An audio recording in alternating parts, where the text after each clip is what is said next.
Živjo! Če ste lastnik vodne postelje, je ogled današnjega videa praktično obvezen. Govorili bomo namreč o vzdrževanju. Vzdrževanje pri vodni postelji pa je zelo pomembno. To naredimo tako, da se enkrat na leto vlije tekočina regenerator, z njo vzdržujemo vodo v vodnem jedru, hkrati pa vzdržujemo tudi material vodnega jedra, da dolga leta ostaja mehak in prožen, kar je seveda želja vseh nas, ki smo lastniki vodne postelje. Kako najlažje vzdržujemo vodno posteljo? Potrebujete regenerator in nekaj malega vašega časa, pa se kar lotimo. Potem, ko odstranite posteljnino, odpnete prevleko vodne postelje. Običajno je dovolj, če to storite samo do polovice, kadar pa je ta čas hkrati tudi tisti, ko morate očistiti vodna jedra in zamenjati prevleke, jo seveda odpnite do konca.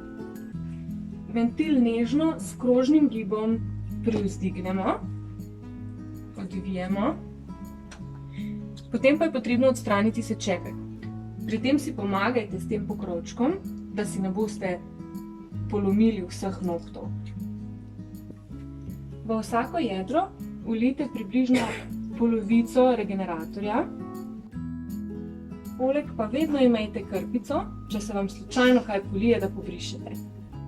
Ko ste končali, si s prazno plastenko regeneratorja pomagate in dolijete še nekaj litrov vode.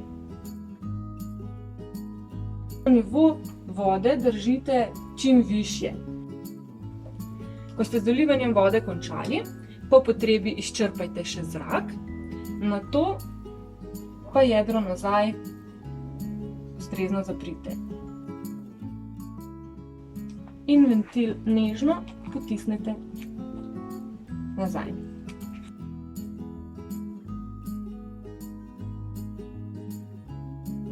Nato vam samo še ostane, da na vodno jedro nazaj namestite rjuho za vodno jedro. Nazaj zapnete prevleko. Tako, pa smo konec. Postelja je ponovno pripravljena za popolno sprostitev in udobno spanje. Lepe sanje vam želim!